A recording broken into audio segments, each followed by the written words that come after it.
Assalamualaikum warahmatullahi wabarakatuh. Waalaikumsalam warahmatullahi wabarakatuh. Alhamdulillah rabbil alamin. Wassalatu wassalamu ala Rasulillah wa ala alihi wa sahbihi wa mawala. Asyhadu an la ilaha illallah wahdahu la syarika lah wa asyhadu anna Muhammadan abduhu wa rasuluh.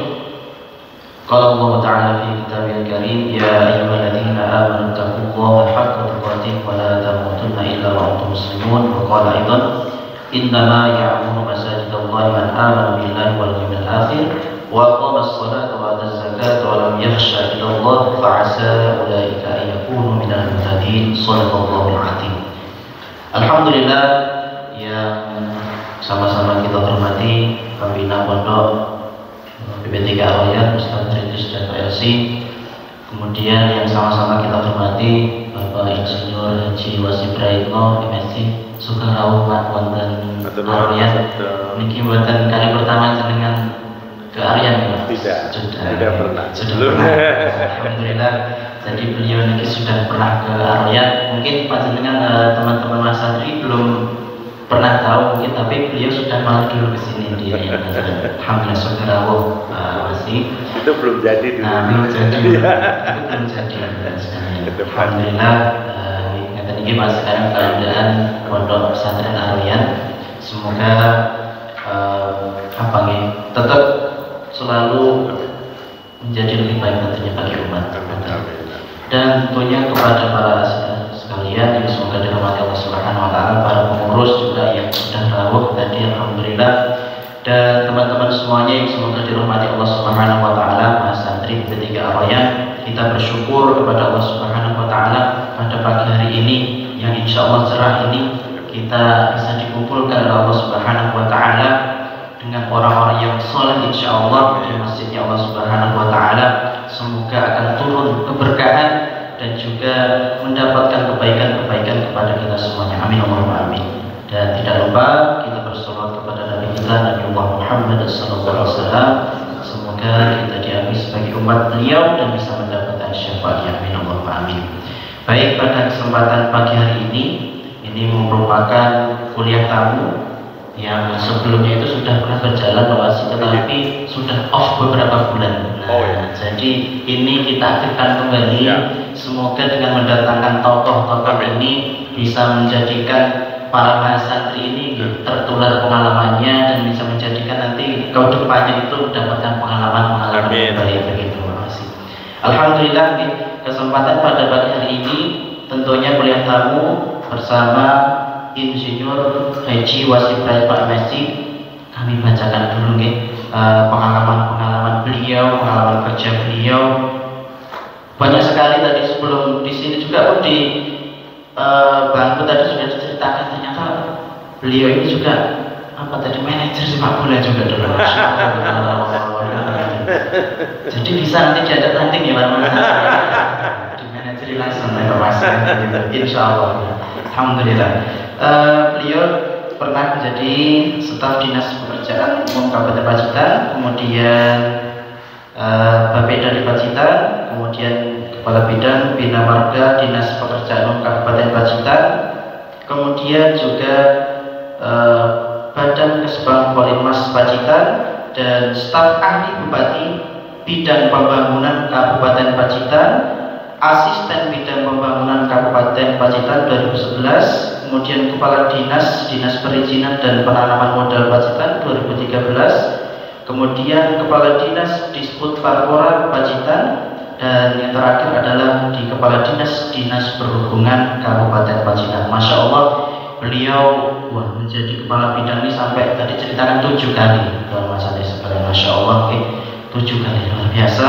Semoga ini bisa menjadikan kita termotivasi para Mas Santri sekalian untuk kedepannya kita itu menjadi pemimpin-pemimpin juga tentunya kan begitu, pemimpin juga.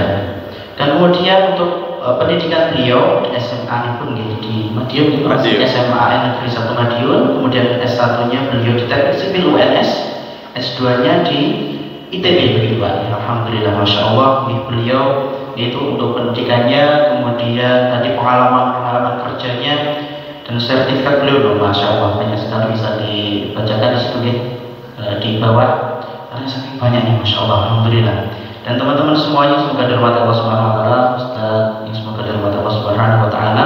Kuliah tamu pada pagi hari ini mengambil tema pengelolaan masjid sebagai pusat dakwah dan peradaban. Ya, tentunya beliau juga menjadi ketua takmir Masjid Agung Darul Falak yang masya Allah ketika Arroyan beberapa tahun ini juga diberikan amanah oleh beliau juga untuk bisa berkolaborasi dengan teman-teman yang ada di MADF. Begitu pembukaan pada pagi hari ini. Nanti selebihnya materi monggo disimak kepada teman-teman santri dan disiapkan pertanyaannya nanti yang ingin bertanya kepada beliau terkait pengalaman beliau dan juga yang lainnya bisa ditanyakan sehingga menjadikan kita nantinya mendapatkan pengalaman-pengalaman yang terbaik ke depannya. Amin Allahumma amin. Muktalipun niki kula semanggaken kepada Pak Wasi sak cekapipun monggo nggih dherekaken monggo Pak Wasi. Bismillahirrahmanirrahim. Assalamualaikum warahmatullahi wabarakatuh. Alhamdulillahirabbil alamin. Wassalatu wassalamu ala asrofil mursalin wa ala alihi washabihi ajmain. Amma ba'd.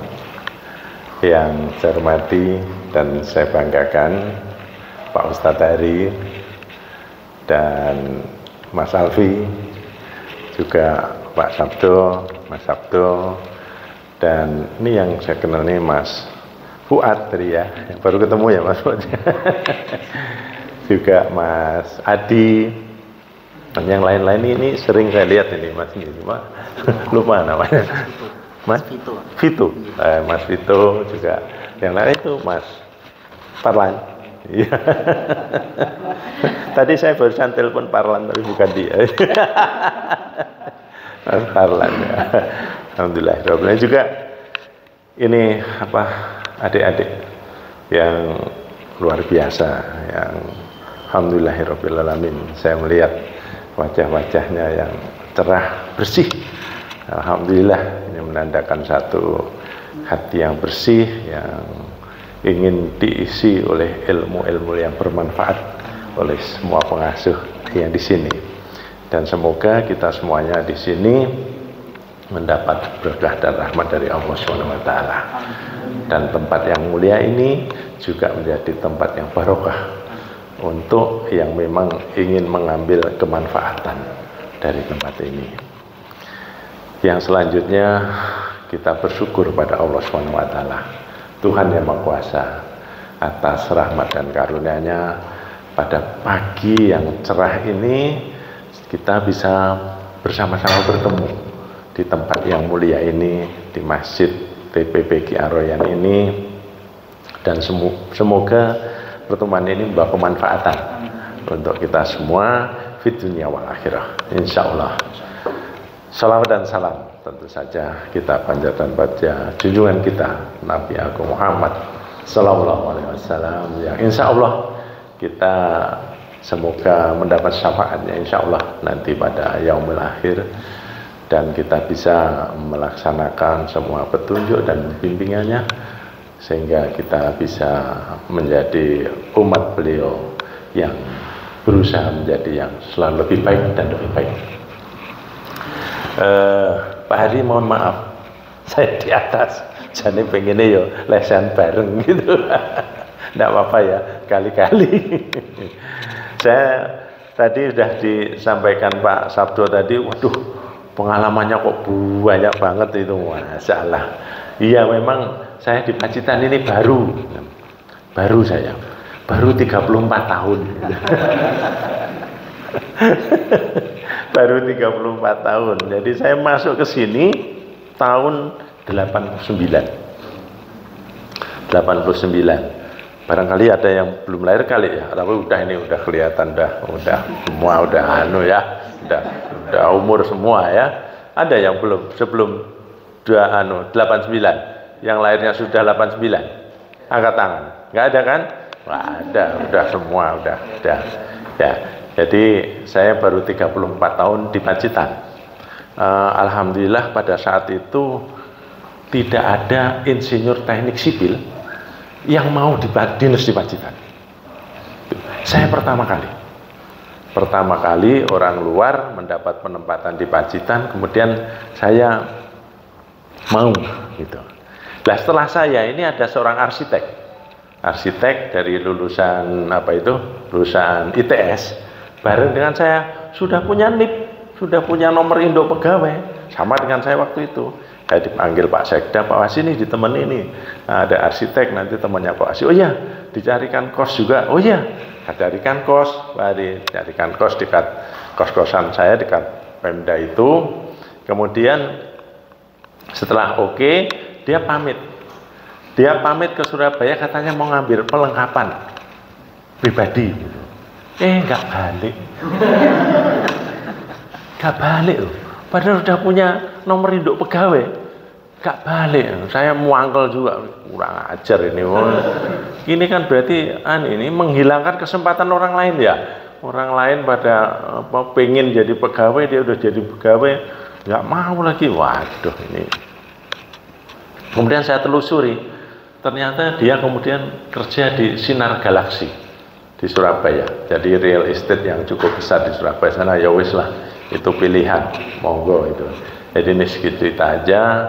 Jadi mungkin malah Mas Alvini yang baru setahun di sini, wah Pacitan sih sudah oke sekarang ya. Kalau dulu bayangin 89, 34 tahun yang lalu, Masya Allah. Kalau kita ke Surabaya, pergi di Ponorogo itu jalannya masih sempit.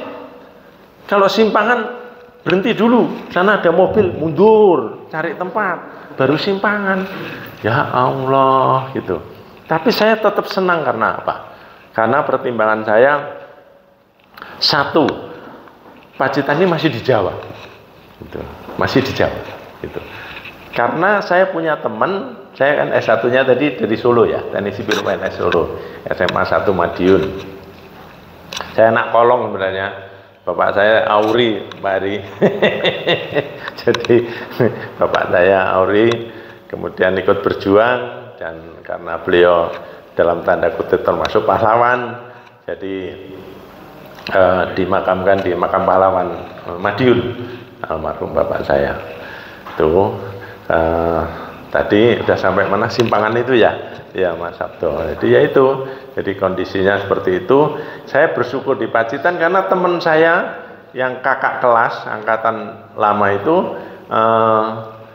dapat SK dari Menteri PU penempatannya di Maumere, NTT. Iya, sudah dikasih tiket, dikasih uang saku, dikasih informasi gaji sekian-sekian, tidak berangkat. Tidak berangkat. Jadi saya merasa bersyukur aja di Pacitan ini, karena saya sudah menikah waktu itu, sudah punya anak satu, istri saya dari Solo, almarhumah, ibunya anak-anak itu dari Solo, saya dari Mospati, Magetan itu. Jadi Pacitan saya anggap tengah-tengah, ke Solo dekat, ke Mospati dekat itu, sehingga saya oke lah, saya jalani dengan ikhlas lah, Bismillah itu, waktu itu. Jadi itu udah 34 tahun yang lalu. Tadi udah sampaikan Mas Abdo, baru menjadi setingkat kepala itu baru 7 kali. jadi kepala 7 kali. Jadi kalau ketemu pegawai Pemda itu hampir sebagian besar itu pernah jadi teman saya. Termasuk pagi ini tadi, Pak Hari, saya laporan sekalian ya, didengarkan Mas Sabto tadi. Saya telepon Pak Parlan, namanya Parlan juga. Ya, saya lewat sini Mas Hari. Ya Allah, tempat yang mulia ini kenapa jalannya kok jelek gitu? Gini oke? Saya langsung telepon Parlan, Dek, nggih Pak Wasi, wonten dawuh. Ya dia wonten dawuh, sama saya mesti dawuh. Saya sudah kepala, dia masih staf. Padahal staf itu masih atasnya kasih, atasnya kabit, baru saya kepala. Jadi waduh ini. Sekarang dia jadi kepala gitu. Kepala PU lagi gitu. Dek aku neng pondok ini tempatnya mulia loh. Dalane elek wis cedhak ning pira 70 meter 100 meter. Piye mosok ra iso diaspal. Nggih siap Pak Wasi siap ngono. Siap tenan lho iki kok nek kowe ngantek ngaspal iki wis to ganjaranmu dunia akhirat. Setiap orang yang lewat situ ke pondok apalagi santri-santrinya itu lewat memanfaatkan fasilitasmu, ganjaranmu terus mengalir ke dia. Siap Pak masih siap. Siap tenan bro, siap. Nanti kita sama-sama kawal nanti Pak Hari ini. Alhamdulillah itu. Nah, saya kepikir aja, jangan-jangan sudah diprogramkan sama belum ya? Ya belum lah ini ya. Saya kira prioritas dari pondok ini dulu lah. Jadi itu cerita saya. Akan cerita yo. Nanti materi ini sidik apa materi ini sidik. Saya yang penting itu kawan-kawan itu ada motivasi, ya, ada semangat. Gimana nggih?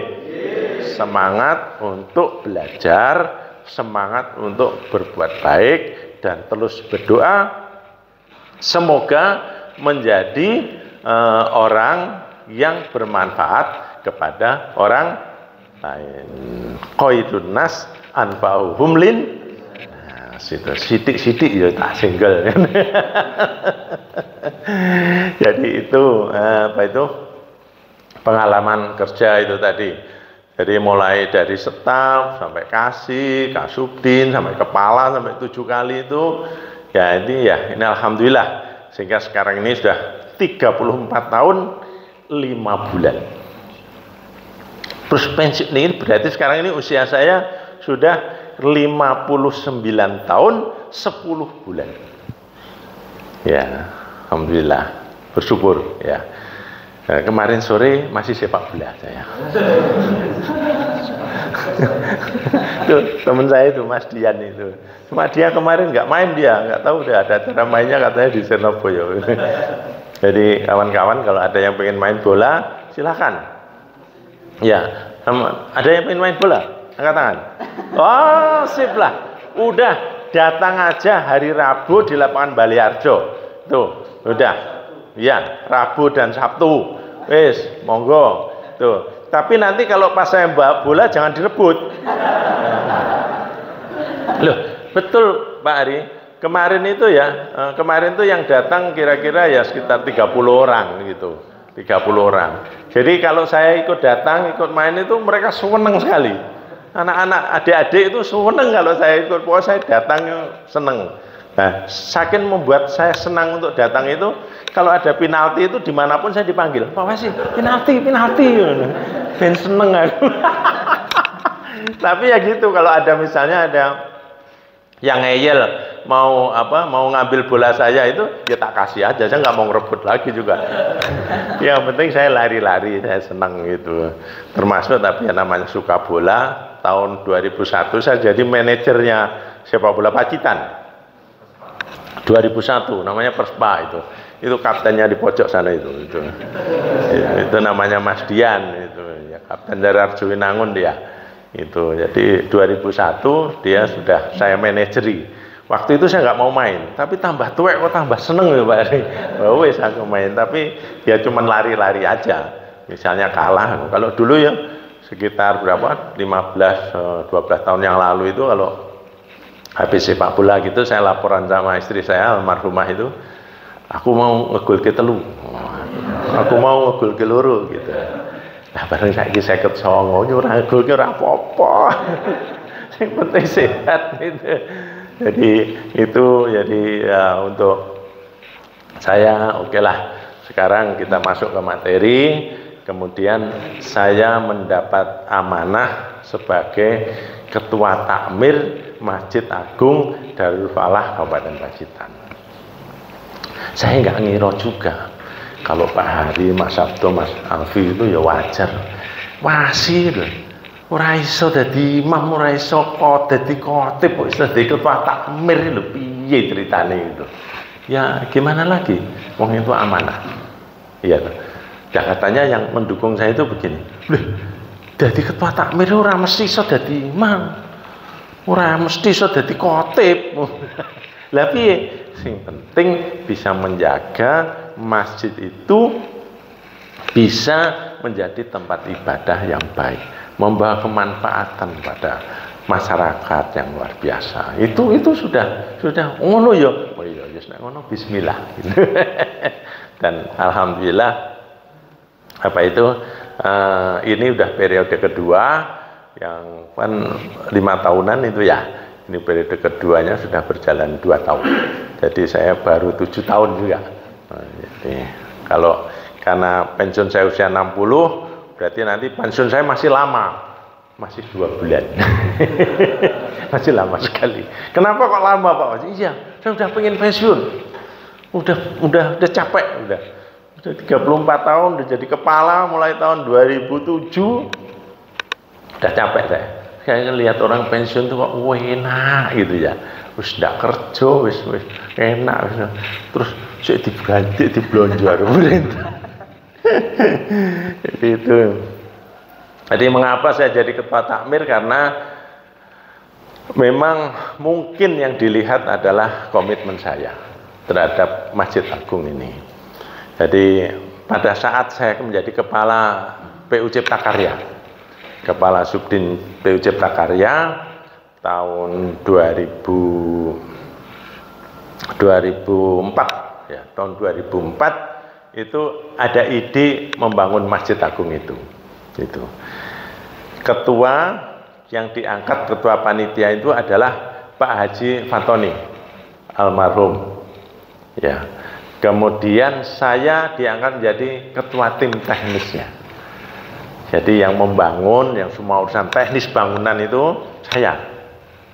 Karena Pak Haji Fatoni itu orang sarjana hukum. Waktu itu asisten, saya kepala Cipta Karya. Pak Fatoni asisten, saya kepala Cipta Karya. Kemudian seiring waktu membangun itu terus kita lakukan pembangunan, proses biayanya dari Pemda. Makanya yang megang hampir semuanya orang Pemda. Itu kemudian dalam membangun itu selama kurang lebih 7 tahun. Selama 7 tahun mulai dari peletakan batu pertama sampai dengan selesainya itu. Dan ini 7 tahun itu ada dinamika yang luar biasa. Termasuk dinamika dari panitia ke panitiaan. Itu. Pernah satu saat itu rapat itu. Rapat itu yang hadir nggak banyak. Lah salah satu panitia itu ngomong, mungkin gini ya, kok panitianya kok nggak banyak yang hadir? Mungkin karena mereka tidak dapat HR ya, gitu. Bilang gitu salah satu panitia itu. Saya langsung nyaut begini, kalau yang menjadi panitia pembangunan masjid ini membahas tentang HR untuk panitia, saat ini juga saya keluar dari ruangan. Sampean nggak usah mikir HR. HR mungkin yang akhirat insya Allah. Nggak usah. Nah, kalau ada yang ngomong masalah HR, saya nggak lanjutkan rapat ini. Saya keluar. Diam semua. Sejak saat itu tidak ada yang ngomong HR. Yang kita HR-i siapa? Ada. Itu yang bekerja langsung, tukang, mandor itu. Kemudian staf administrasi. Itu kita gaji. Nah, kita enggak. Udah. Kita ini bantu pikiran saja. Ya, alhamdulillah sampai dengan 7 tahun itu dengan uang yang sangat sedikit dari Kabupaten Pacitan itu. Bagaimana tidak sedikit? Total pembangunan masjid itu 14 miliar 600. 7 tahun itu. Dari Pemda itu kadang-kadang 1 miliar setahun. Kadang-kadang 1,5. Seperti itu. Emang Pacitan APBD-nya kecil. Pacitan tahu artinya? Tahu enggak? Teman-teman, nggak tahu? Tak kasih tahu kalau nggak tahu. Ada yang bilang Pacitan Paci dari timur, ya toh.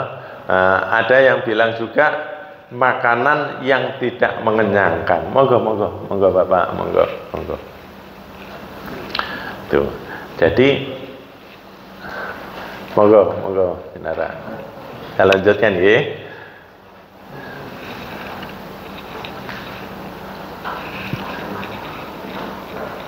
Ya, itulah. Jadi kemampuan APBD memang demikian. Sehingga dalam 7 tahun itu dari APBD hanya 11 miliar. Kemudian dari masyarakat selama 7 tahun itu hanya 600 juta. Masyarakat. Kita udah bikin baliho besar gitu, kasih nomor rekening dan sebagainya, itu 600 juta. 7 tahun. Kemudian total 14,6 miliar itu yang 1 miliar dari Pak SBY, yang setengah miliar 500 juta dari Pak Dekarwo. Gitu. Jadi total 14. Itu untuk bangun masjid tingkat kabupaten itu sangat-sangat kecil. Mengapa kok kecil Pak Wasi? Nah itu masjid Sukoharjo. Udah bersama masjid Sukoharjo itu 67 miliar. Itu. Sama lebih gila lagi Klaten, 107 miliar. Klaten itu Pacitan 14 ya. berat 14 pitung tahun nih loh. Berat betul. Tapi insya Allah dengan niat yang baik, dengan nawa itu yang dan utamanya dengan semangat yang membara, jadinya seperti itu. Alhamdulillah, panjang kalau sudah sholat di Masjid Wonosari, sholat di Masjid Trenggalek, bahkan Madiun Kota, Ponorogo, pripun? Ya dah, 14 miliar loh, jadi kaya ngono itu. Nah itu semua adalah jalan Tuhan. Jadi karena Allah. Jadi pada saat kita waktu itu Pak SBY sudah jadi presiden. Jadi pada saat kita bangun itu, oke, saya potong dulu. Saya nanti mohon kita Al-Fatihah, kirim Al-Fatihah untuk 4 orang. Yang pertama Bapak Haji Suyono, almarhum. Kemudian Bapak Haji Sutrisno, almarhum. Kemudian untuk Bapak Haji Muhammad Fatoni, almarhum. Dan untuk Bapak Insinyur Yudianto, almarhum. Nanti saya ceritakan, kita kirim dulu Al-Fatihah untuk beliau berbuat. Al-Fatihah. Bismillahirrahmanirrahim.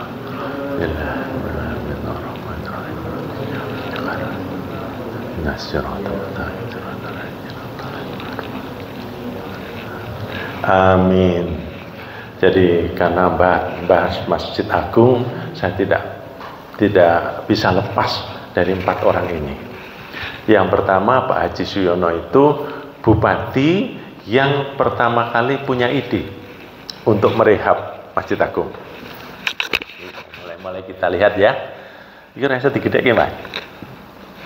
Ini masjid lamanya seperti ini. Masjid lama ya. Ini. Jadi beliau itu Pak Haji Sutrisno bupati pada saat itu yang punya ide itu. Bahkan sebenarnya sudah mengalokasikan anggaran ini ya, anggaran sebesar 500 juta tahun 2005, dia akhir masa jabatan beliau. 500 juta. Lah waktu itu saya kepala Cipta Karya, waduh, duit 500 juta ini opo iki terusan. Cukup nggih mafe ngarep, mafenge bar didandani. Mau bongkar atap, tanggung gitu. Akhirnya sepakat uangnya dindapkan 500 juta itu. Kemudian Bupati Pak Yono ganti bupati, dapat anggaran 2 miliar. Sehingga anggarannya 500 juta tadi ditambahkan menjadi 2,5 miliar, baru kita mulai membangun Masjid Agung itu. Tapi alhamdulillahirobbilalamin. Jadi Masjid Agung dibangun itu tidak pernah menghentikan kegiatan ibadah rutin. Itu. Padahal bangunnya sejak dari pondasi. Itu. Nah, ini ada cerita lagi. Waduh, gak apa-apa ceritanya doa-doa Pak Ari ya. Menarik tapi ya. Ini cerita betul itu. Jadi saya itu sampai ya, dalam tanda kutip hampir berantem. Jadi podo-podo keras sih. Dengan siapa? Dengan kepala Kemenak.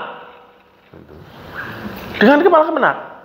Saya ingat itu hari Jumat kita ngobrol di bawahan itu, di bawah apa? Gapuro. Masjidnya masjid lama ini. Itu. Waktu itu kepala Kemenaknya Pak Sugeng. Semoga mungkin dia sudah almarhum kali ya, Pak Sugeng itu. Jadi kita diskusi, oke, kita mau bangun masjid ini. Dia itu idenya masjid itu direhab saja. Saya nggak mau dibangun. Kalau direhab saja, jadi pondasinya masih lama. Kalau pondasinya lama, arah kiblatmu ini salah, gitu loh. Arah kiblatmu ini tidak ke Masjidil Haram, tapi ke Afrika Selatan, saya bilang gitu. Gesernya sampai 15 derajat. Itu, geser ke kiri. Waduh. Lah dia ngeyel. Mungkin dia terbawa oleh organisasinya kali ya. Itu ngeyel dia. Kamu mau evaluasi? Tetep aja. Engko kiblatnya sisi kiai. Berarti gak lurus kene. Berarti miring rono lho ngono. Gak percaya ceken gitu. Nek rono iki kiblatmu yang Afrika Selatan bilang gitu. Yuk gak apa-apa. Nanti nek sholat apa itu sajadahnya dimiringke. Allahu Akbar, saya bilang gitu. Iki mumpung rehab masjid sekalian kiblatnya dibenerke. Itu. Sampai jalan itu. Keras itu sampean. Pak Sugeng ya keras loh, karena saya orang Pemda, dia merasa kepala Kemenak kan waktu itu. Wah, dia mesti bener enggak, saya bilang gitu. Harus dibongkar dari bawah. Kiblatnya harus dibenerkan. Saya ketua tim teknisnya. Wes, itu mau senam hari Jumat itu. Pada pakai baju olahraga enggak. Ya wes, gitu pokoknya enggak bisa. Tetap harus bongkar dari bawah itu. Tetap bongkar dari bawah itu. Tapi alhamdulillah selama membangun itu kegiatan ibadahnya tetap. Jadi dibuat satu perencanaan dengan sistem dilatasi. Jadi depan dibangun dulu, baru belakang dibangun, tapi ini nggak nyambung. Memang secara konstruksi teknis itu harus yang bangunan sepanjang itu harus ada dilatasi. Ada ruang sekitar 5 cm dan nggak nyambung. Maksudnya apa? Kalau terjadi settlement atau penurunan, tidak bawa semuanya. Jadi turunnya itu hanya sak blok gitu aja, bersama-sama. Itu namanya dilatasi. Jadi itu sebenarnya antara ruang utama sama serambi itu ada ruang segini nih, tidak nyambung itu. Itu untuk dilatasi itu. Akhirnya kita bongkar. Kita bongkarnya apa? Bongkarnya yang ini dulu, yang depan dulu. Jadi depan itu dibongkar, kemudian dulu itu di depan masjid itu ada perpustakaan sebelah kanan, ada BKM, ada rumah dinasnya 3, rumah dinas staf dan rumah dinas kepala. Alhamdulillah semua dilancarkan, dimudahkan. Yang kepalanya namanya Pak Sakur, almarhum juga sudah meninggal, orang Ponorogo itu rumah dinasnya Pak Sakur. Iki rumahnya dinas dibongkar. Soalnya kok perluasan untuk parkir masjid. Yo wis rapopo Pak Wasi. Angger aku mbok gawe rumah dinas neh. Lah ndi engko ning mburi kantor. Oke, gitu. Jadi rumah dinas belakang kantor Kemenak Itu yang bangun panitia masjid. Karena rumah dinas dia dibongkar untuk perluasan perluasan parkir masjid itu. Itu ceritanya. Jadi bongkar dulu, dibangun dulu, yang depan serambi itu jadi dulu. Kemudian kan untuk Jumatan nggak cukup waktu itu, yang depan masih dipakai. Lah, begitu depan itu dibongkar, itu masjid lama itu dibongkar, atapnya itu untuk perluasan sholat yang belakangnya. Jadi dulu, bagus sebenarnya dulu. Jadi tempat sholat yang sebelum masjid depan itu jadi, itu hanya serambi itu, kemudian di belakang serambi ini dibuat trap-trapan, jadi lantai kayu dengan atap kayu, luar biasa bagusnya sebenarnya. Bagus, aku sampai mikir, wah mana eman ya, ini koyok masjid Raden Patah ini. Karena atapnya seperti itu. Jadi kemudian kalau Jumatan tidak cukup sampai BKM sana. Jadi timurnya itu ada gedung namanya gedung BKM gitu. Itu akhirnya kita ikut bongkar juga, kita buatkan gedung yang baru BKM yang sebelah barat masjid itu. Jadi itu proses pembangunannya. Sebenarnya sejak 2006 itu kita sudah mengirim proposal terus ke Pak Presiden SBY. Tidak ada tanggapan. Karena apa? Saya nyadari tidak dikawal. Makanya ini harus kita kawal, Pak Hari. Proposal pagi hari ini tadi harus kita kawal, Pak Hari. Masalah aspalan depan itu ya harus kita kawal. Kalau tidak nanti seperti nasibnya seperti proposalnya Masjid Agung dulu itu, karena nggak kita kawal itu lepas, bablas itu. Sampai akhir nggak dapat. Kita Pacitan punya presiden bangun Masjid Agung tapi belum pernah bantu waktu itu. Tuh. Akhirnya entah bagaimana caranya Allah membukakan jalan. Ini lucu juga Mas Sabto. Pak SBY tahlilan di TMP, di makam Pak Koco. Kan beliau kalau kunjungan mesti tahlilan. Sama Allah, pandangan beliau diarahkan ke masjid, gitu. Itu bangunan apa? Kok ada bangunan? Loh, itu Pak Pacitan membangun masjid. Itu tahun 2011. Jadi beliau sudah di masa jabatan kedua. Kita bangunnya sejak 2006 loh. Jadi 5 tahun itu punya presiden tapi bangun masjid tapi saking loh ketua tim teknis sing dendeng amreya. Penting kirim proposal kono bantu niki masjid ora mbok bantu ya wis gitu. Gitu saya memang gitu. Bangetan ora dibantu kan gitu. Proposal udah kita kirim. Tapi mungkin karena nggak kita kawal. Tapi Allah berikan petunjuk itu, pandangan beliau ke sana. Apa itu? Itu kubah masjid. Masjid apa? Masjid Agung Pacitan. Loh kok aku rung bantu? Belum menyampaikan itu. Lah aku kok rung bantu? Pak Dekarwo ada sebelahnya gubernur. Oke, nanti kita bantu. Kita ke sana dulu. Beliau ke sana, sholat Jumat. Pada saat kunjungan itu, sholat Jumat. Setelah sholat Jumat yang ngobrol begini, nanti untuk bangun masjid ini saya bantu 1 miliar. Pak Dekarwo bantu juga 500 juta. Wah, saya seneng udah. Saya seneng nggak ya? Tuh. Padahal udah mau jadi itu. Masjid itu udah mau jadi. Udah mau jadi, udah bentuknya udah bagus. Kubahnya ada. Kubah itu harganya berapa? 1,2 M. Kubah itu. Itu udah mau jadi itu. Nah, Pak SBY bantu itu. Nah itu memang belum sempurna banget, jadi lantai atas tuh belum selesai itu. Karena dapat bantuan itu, Pak Dekarwo masih inget ya. Pak Dekarwo ya kurang ajar Pak Dekarwo itu. Jalan sama saya ngetodit Pak SBY itu ngomongnya belum masih inget ya. Son muelek gitu. Son muelek. Nah, saya kan jelaskan ke Pak SBY ini tentang pembangunan masjid. Son muelek. Ya dibantu nanti dari provinsi, enggak proposal. Seperti itu. Nah, akhirnya dari itu Pak SBY 1 miliar, Pak Dekarwo 0,5 miliar itu. Itu yang membuat finishing kita menjadi istimewa. Karena dulunya waktu saya rapat panitia, duit wis entek, wis 7 tahun, wis apa wis 5 tahun, udah tahun ke-6 itu udah enggak cukup. Lantai atas enggak usah di apa? Marmer. Enggak usah di marmer.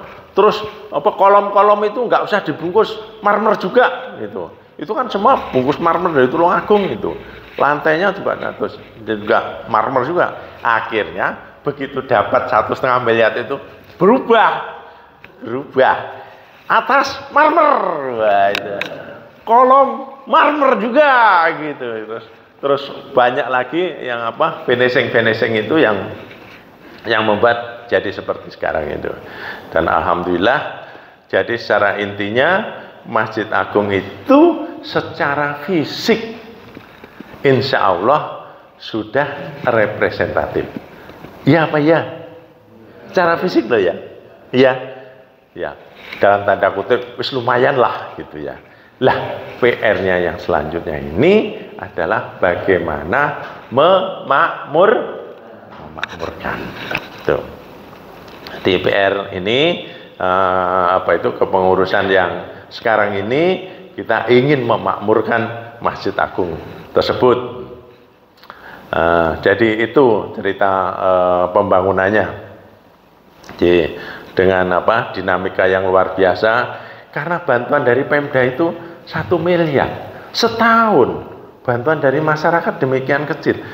Pernah satu saat waktu untuk pencairan yang tahun berikutnya itu masih 4 bulan, uang tinggal 170 juta.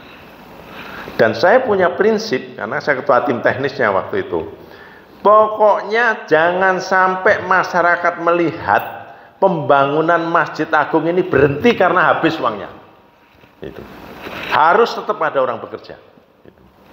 Sehingga pada saat itu kita rapat dari mandor-mandor, kowe pokoknya sebulan nggak boleh lebih dari 30 juta untuk melakukan. Ben terus iso melaku sampai dengan nanti tahun anggaran baru lagi ada uang lagi dari Pemda. Jadi selama 7 tahun itu tidak berhenti pembangunannya dan terus tetap untuk tempat ibadah. Untuk tempat ibadah, tetap ibadah rutin dijalankan. Jadi setelah Serambi selesai, kemudian untuk tempat ibadah, sebelumnya kan waktu bongkar Serambi itu masih di yang lama. Kemudian Serambinya selesai, yang lama dibongkar, kemudian dipakai sampai sekarang itu. Kemudian ada pencemuraan yang tidak terlalu besar, seperti kamar kecil yang baru, itu yang sebelah selatan, itu saya senang sekali itu, sangat efektif. Efektifnya apa? Efektifnya itu laris gitu. Jadi kamar kecil yang sebelah itu ada 2 kamar kecil itu laris banget ternyata gitu. Berarti kita waktu itu memutuskan membangun yang itu pas gitu. Kemudian ada tambahan lagi antara apa kamar kecil dan masjid, ada atapnya, itu ya pas. Karena kalau rombongan besar itu pada ngiyup di situ, pada mungkin sambil mandi, sambil apa dari luar kota. Itu pokoknya kita ingin beri kemanfaatan yang sebesar-besarnya. Kemudian juga di depan itu mimpi saya alhamdulillah jadi kenyataan. Kita ingin ada gazebo di depan 2 itu kemanfaatannya juga luar biasa. Itu jadi kalau ada orang itu duduk di gazebo itu Pak Sabdo sambil lihat, ya Allah ini apa itu mengagumi apa itu ciptaan Allah gitu. Seperti itu. Jadi itu membawa kemanfaatan juga. Jadi sambil istirahat orang luar kota itu. Dan itu harus saya ceritakan di sini bahwa itu yang membangun adalah ibu-ibu majelis taklim yang dipimpin oleh Bu Kibriah. 2 itu. Jadi 2 itu yang bangun mereka. Jadi luar biasa. Saya dengar mereka juga memberi memberi untuk arwayan juga ya. Alhamdulillah itu. Jadi saya senang. Jadi 2 gazebo itu dari Masjid Taklim itu. Kemudian juga yang paling akhir Agar kalau jamaah iktikaf pada bulan Ramadan 10 hari terakhir itu, kalau kamar kecil nggak naik turun, kalau wudhu nggak naik turun gitu. Di atas itu kita buatkan kamar mandi. Itu ya kamar kencing aja, sama wudhu. Itu buang air kecil sama wudhu itu di atas seperti itu. Itu pelengkapan lain. Kalau mau lebih sempurna lagi sebenarnya selatan itu harus diperbarui pagarnya. Saya tidak menaruh itu dalam prioritas. Pagarnya masih lumayan. Termasuk ada yang ide gapuronya diperbarui. Tidak. Gapuronya biar saja karena itu ada sejarahnya. Itu. Kemudian ini yang mimpi besar. Mimpi besar dari saya dan beberapa orang, beberapa jamaah itu apa? Mimpi besarnya adalah depan Masjid Agung itu masih ada tanah dan rumah yang kepemilikannya 8 orang. Itu yang dulu untuk Surya Abadi itu ya.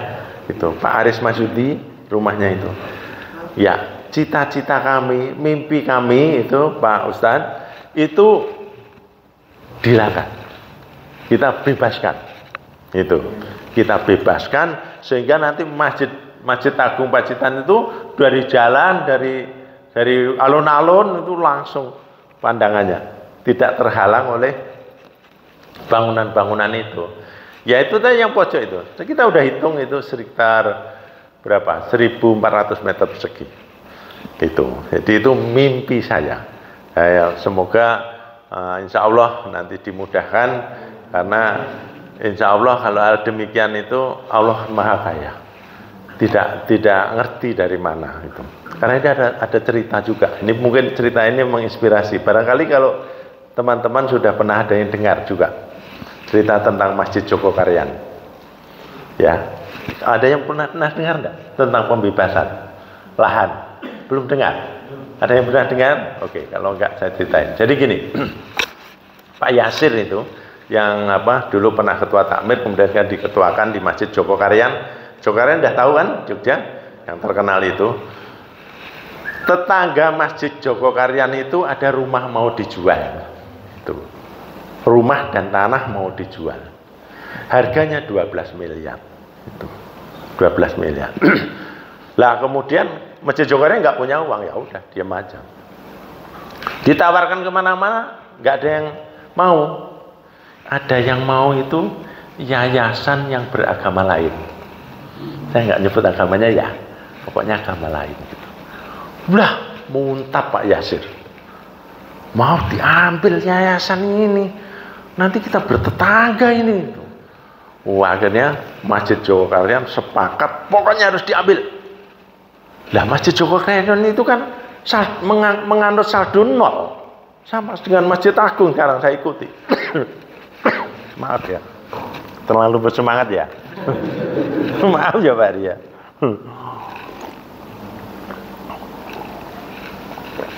Lah sadul 0 butuh uang 12 miliar. Gimana ini? Pak Yasinnya kuat pokoknya.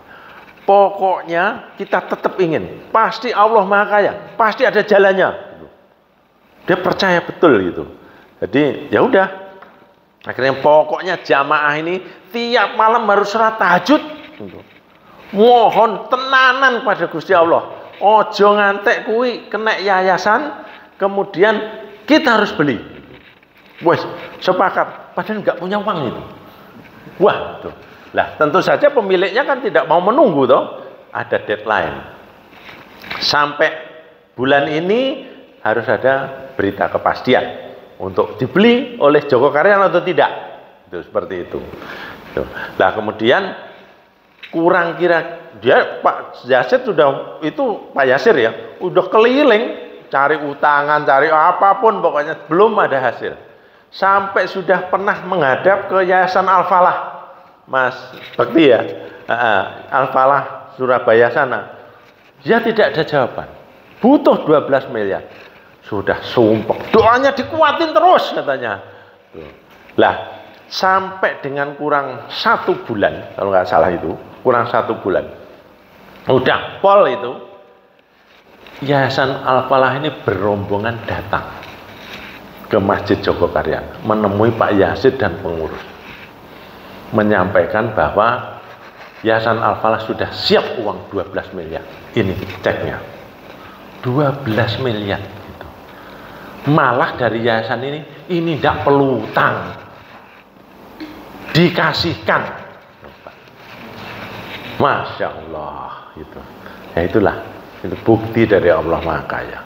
Demikian beri kemudahannya. Itu contoh. Jadi tidak tahu nanti gimana caranya, namanya mimpi ya. Namanya mimpi. Mimpi saya dengan waktu itu saya share juga kepada 4 kepala dinas yang sekarang masih aktif. Kalau saya mau udah pensiun nih, 4 kepala dinas ini udah oke, setuju kita bergerak, kita melangkah gitu. Kemudian jamaah juga, kita sudah bikin kepala kemenak juga sudah setuju semua. Cuma bayangan saya begini, orang Pacitan itu kaya-kaya, terutama yang di luar, kaya-kaya betul. Makanya kalau ada namanya perkumpulan masyarakat Pacitan di Jakarta, perkumpulan masyarakat di Batam, perkumpulan masyarakat Pacitan di Balikpapan, di Samarinda, itu kuat sekali dan kaya-kaya. Dulu waktu bupatinya Pak En, saya beberapa kali diajak ke Pekanbaru, ke Batam, ke Samarinda, Balikpapan itu. Itu mereka kuat sekali persatuannya orang Pacitan. Dan memang orang Pacitan itu terkenal memiliki semangat juang yang tinggi, Mas Sabto. Kalau sudah keluar kota, kalau sudah keluar ke Pacitan, makanya ini saya sedikit cerita. Satu saat, pada saat Orde Baru itu, zaman Pak Harto itu di Jawa Timur ini masih 36 kota kabupaten. 10 orang bupati wali kota itu dari Pacitan. 10 orang asli Pacitan. Itu. Saat yang bersamaan, Pak Mekasan, Pak Adiatollah itu anaknya Mbah Hadi sebelah masjid itu. Kemudian ada lagi Bupati Nganjuk, 10 ya Mbak. Itu orang Pacitan. Hebat orang Pacitan ini. Yang di luar ya. Yang di luar ya. Itu. Kalau saya cerita lagi, Kota Malang itu 20 tahun dipimpin orang Pacitan. 20 tahun Kota Malang, wali Kota Malang itu. Dokter Gigi Tom Uripan itu orang Tulaan 5 tahun gitu. Tulaan itu. Jadi Tulaan yang di sini nanti bisa jadi bupati loh. Ya, tak doakan nih ya. Ya, tidak apa-apa. Itu doa. Kita nggak ada yang mengira apa yang akan terjadi di depan kita. Nggak ada yang mengira. Itu. Kemudian habis Pak Tom Uripan, Pak Susamto 10 tahun langsung itu. Pak Samto 10 tahun itu dipegang lagi orang Pacitan. Pak Suyitno, orang Dersono. Jadi kota Malang itu 20 tahun dipimpin orang Pacitan. Makanya sekarang seperti Pak Daryono, kepala keuangan daerah itu masuknya jadi pegawai itu dari Malang. Itu dari Malang kemudian dia pindah ke sini. Itu jadi banyak sekali orang waktu zaman Pak Samto utamanya pegawai dari Malang itu orang Pacitan banyak sekali. Itu. Terus kemudian satu saat itu pejabat-pejabat di Jakarta itu menteri dari Pacitan, ya toh? Menteri dari Pacitan. Yang terakhir itu presidennya orang Pacitan. Masya Allah. Jadi memang orang Pacitan, sehingga mimpi saya membebaskan itu insya Allah pasti ada jalannya. Entah kapan itu, karena itu cita-cita yang baik. Sebenarnya kita segera bikin proposal, kita nego dengan pemilik lahan, kemudian kita share ke orang Pacitan se-Indonesia itu.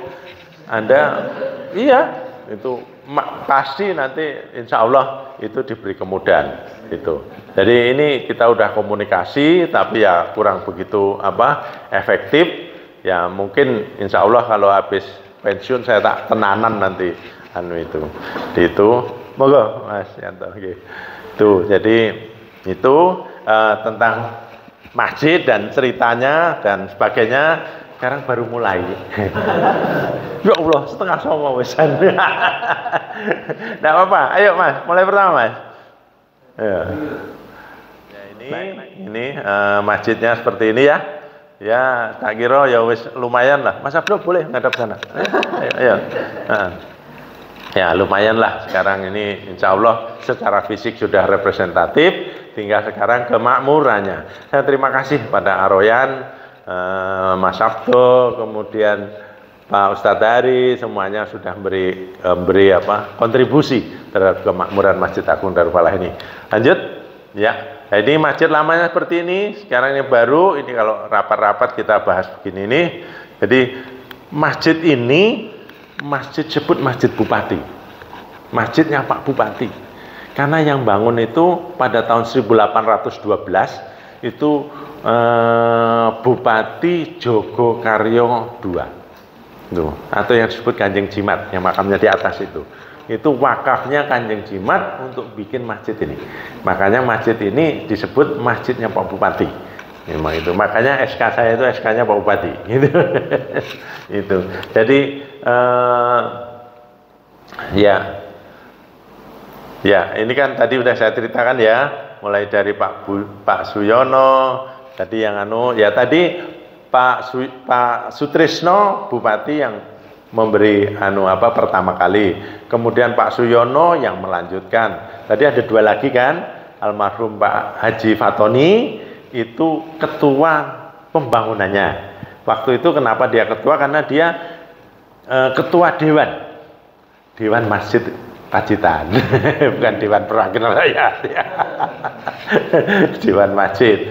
Kemudian yang terakhir tadi Insinyur Yudianto, siapa itu? Jadi perencanaan masjid yang bagus seperti ini gratis Pak Ari. Gambar sampai hitungan semua gratis. Dari Pak Insinyur Yudianto ini. Setelah ngobrol lama dengan saya, ternyata beliau ada saudaranya Pak SBY. Waktu kecil, waktu Pak SBY di Malang, itu nunut di rumah bapaknya Pak Yudi itu, di tidurnya satu kamar sama Pak Yudianto itu. Ya, jadi beliau dosen di ITS, kemudian konsultan, beliau mewakafkan, menghibahkan perencanaan yang sekarang itu. Jadi memang itu perencanaan, waktu itu dia dapat proyek bangun Masjid Tuban. Makanya secara dasar, secara esensi kita hampir sama dengan Masjid Tuban. Tapi sangat beda setelah karena kita yang kedua, itu kita berikan sentuhan-sentuhan lain. Kalau Masjid Tuban itu kubahnya kokean, kemudian menaranya yo kokean, warna cete yo ke ngejrengen. Gitu. Masjid Tuban itu, nanti lihat di internet itu Masjid Tuban itu. Kita mengambil secara pokok, kemudian menaranya ojo kekeh loro wae. Kubah aja oke-oke, siji wae sing gede terus cilik-cilik loro gitu. Ternyata ini alhamdulillah banyak yang melihat, ya udah inilah Pak. Tapi ini memang proses yang luar biasa ya. Perencanaan ini saya haji pertama 2003, haji kedua 2009. Jadi haji kedua saya 2009 itu saya ngambil gambar itu sampai 400 foto masjid-masjid di Mekah dan Madinah. Itu untuk referensi. Tuh, 460 Mas, ingat ya, foto-foto untuk referensi. Sehingga gambar-gambar masjid itu mengingatkan kita di dua masjid agung luar biasa itu. Mekah, Haram dan Masjid Nabawi. Itu. Termasuk lengkungnya itu. Lengkung dalam itu. Tapi itu prosesnya luar biasa. Kita menentukan lengkung itu, catnya warna apa itu hampir sebulan. Betul. Jadi waktu itu gini, saya perintah tukangnya, cat ini coklat, ini, coba dicat. Tuh, saya nunggu komentar jamaah sama saya sendiri juga. Kak, sing iki dikuati lagi, ditebeli lagi, warnanya lebih gelap, sing iki dinongke, dilihat lagi, seminggu lagi. Sing iki ngene. Yang terakhir setelah sebulan, wes, iki sing pas. Saya tanya jamaah, iki pun saya ini sing saya. Wes, jadi itu lengkung-lengkung itu, ya Allah. Tuh. Termasuk aksentuasi pacitan, ada batu-batu, itu batu-batu itu. Yang saya nggak ikut itu satu menentukan itu. Saya nggak ikut, betul. Di bawah kubah itu kan ada kendit. Kendit itu yang melingkar itu ya. Itu catnya warnanya merah. Itu saya nggak menentukan. Karena ngecat itu pas saya haji. Tuh. Mungkin kalau saya ada, saya nggak ambil cat warna merah itu. Itu. Tapi ya akhirnya pokoknya ya baik saja gitu akhirnya. Ya alhamdulillah. Jadi itu ya. Lanjut Mas. Ya. Jadi ini kapasitasnya sekitar 4.500, mungkin kalau 4.500 sih sampai halaman ya, sampai luar. Ukuran bangunnya 3.000, kemudian tanahnya secara luasnya keseluruhan itu 9.935, jadi kurang dari 1 hektar. Dan ini kapasitas ini mengurus takmir 15 dan sebagainya. Ini 45 petugas khotib dan dari masyarakat. Lanjut. Ya. Nah, ini kita punya slogan ini, makmur masjidnya, sejahtera masyarakatnya. Ini, jadi visinya makmurkan Masjid Agung Pacitan, mendukung terwujudnya masyarakat sejahtera dan bahagia. Karena ini masjid bupati, gitu. Mas Haji sama Gagarin kan visinya masyarakat yang sejahtera dan bahagia, melok, gitu. Ya, sejahtera dan bahagia. Itu. Misinya memberikan layanan untuk jamaah. Kemudian untuk mengembangkan kegiatan ibadah dakwah, kemudian untuk syiar keagamaan, kemudian sebagai wisata religi. Nah ini, kenapa kok ini saya angkat itu? Ternyata banyak orang luar daerah itu datang ke Pacitan, ke masjid itu foto-foto. Foto. Nah, kalau udah foto nanti ya semoga kemudian dia sholat jamaah sekalian, gitu. Sholat jamaah sekalian, semoga dia juga masukin kotak lah gitu ya. Itu untuk parkir atau untuk yang di dalam gitu ya.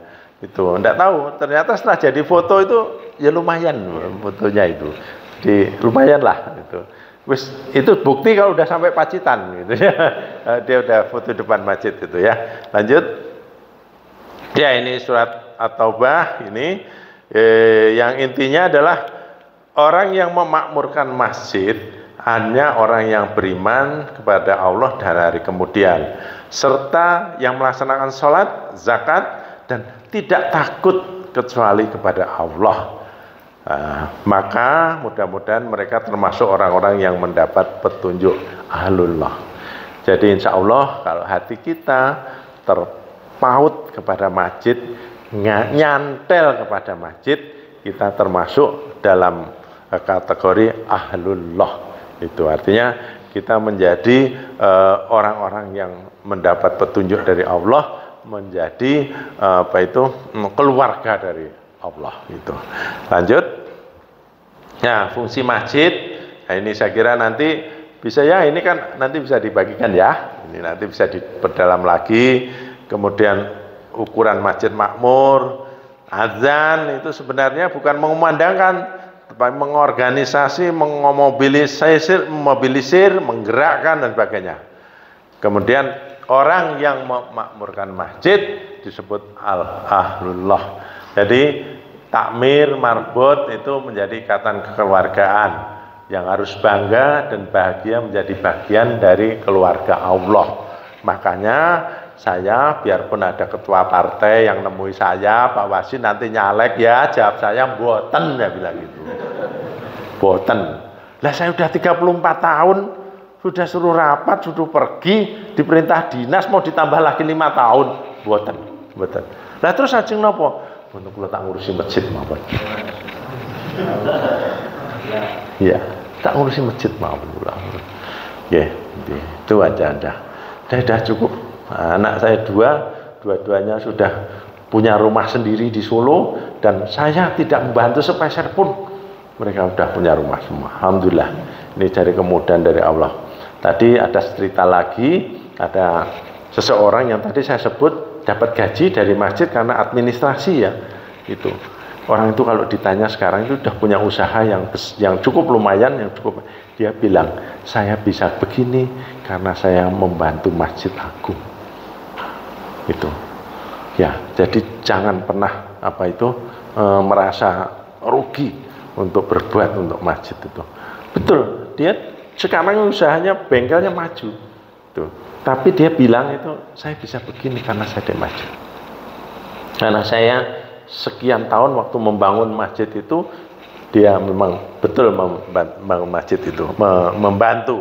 Jadi ini lanjut, ya. Ini saya guyonannya gitu. Pak Wasi apa? Saya ketua takmir aja. Lah terus kepala dinas perhubungan sambene. Sambene dan perhubungan itu saya tak seneng gak ada ngurusi masjid aja.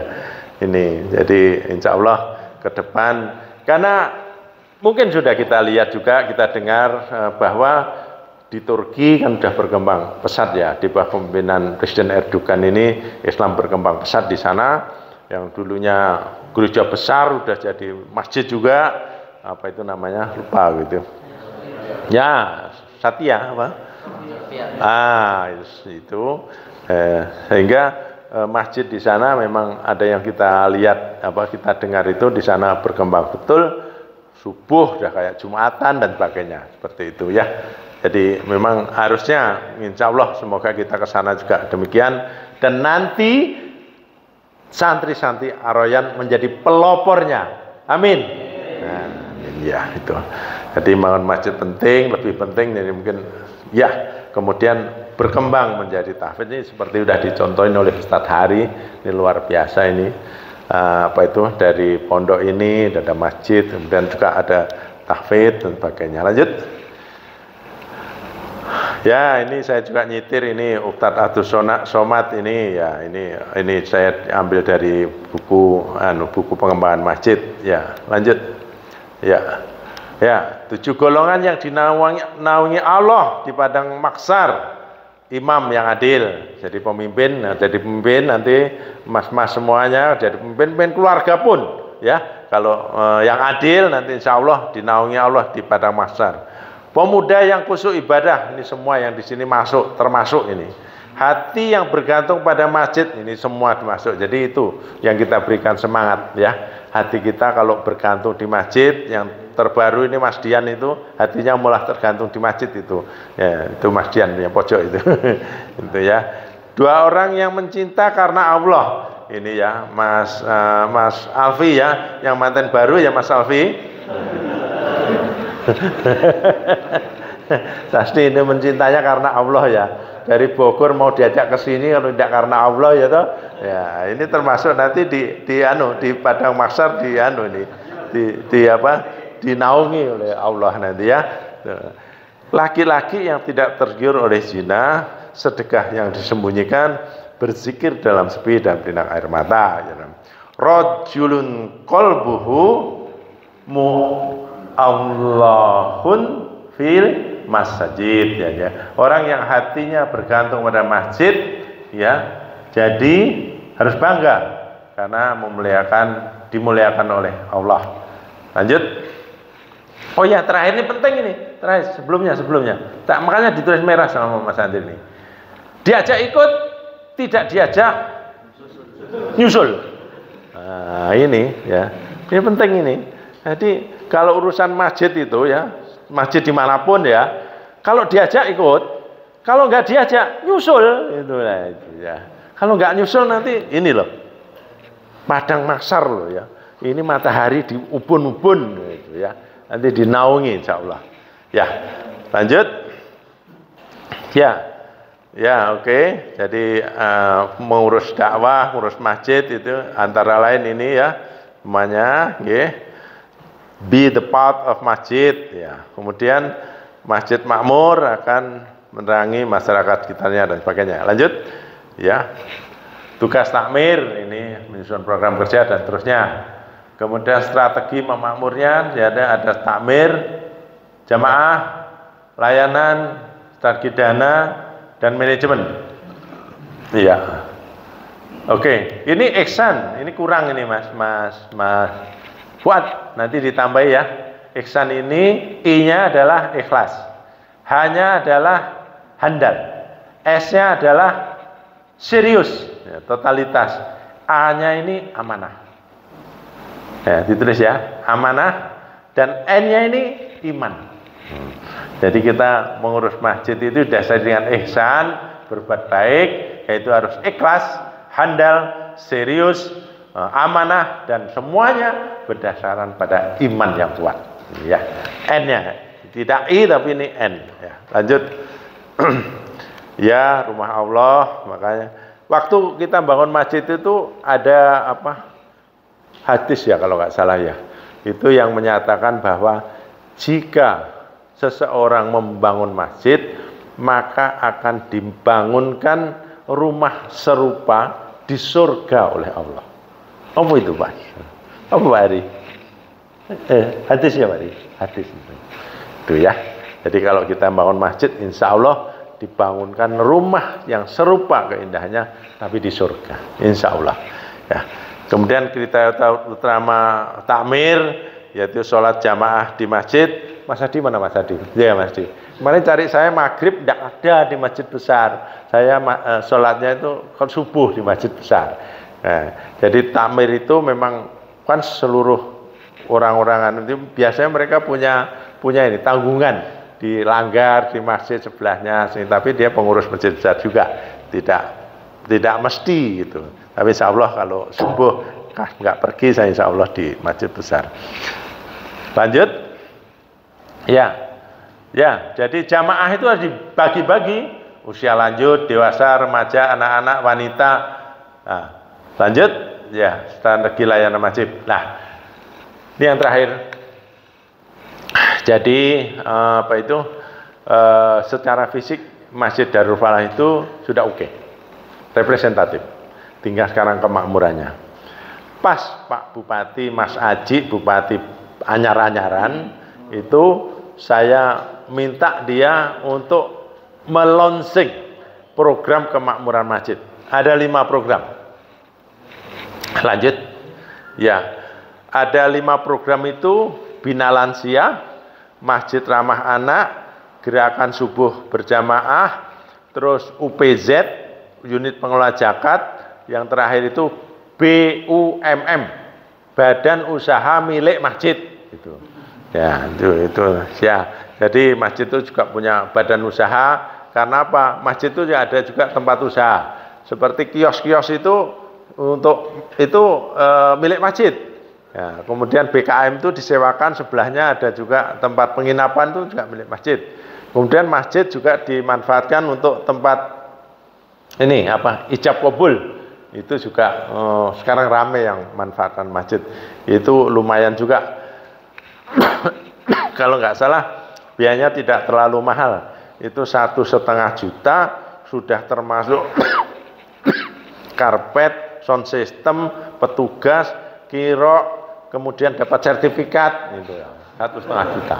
Pokoknya kalau menikahkan di masjid itu juga untuk penghasilan dari masjid.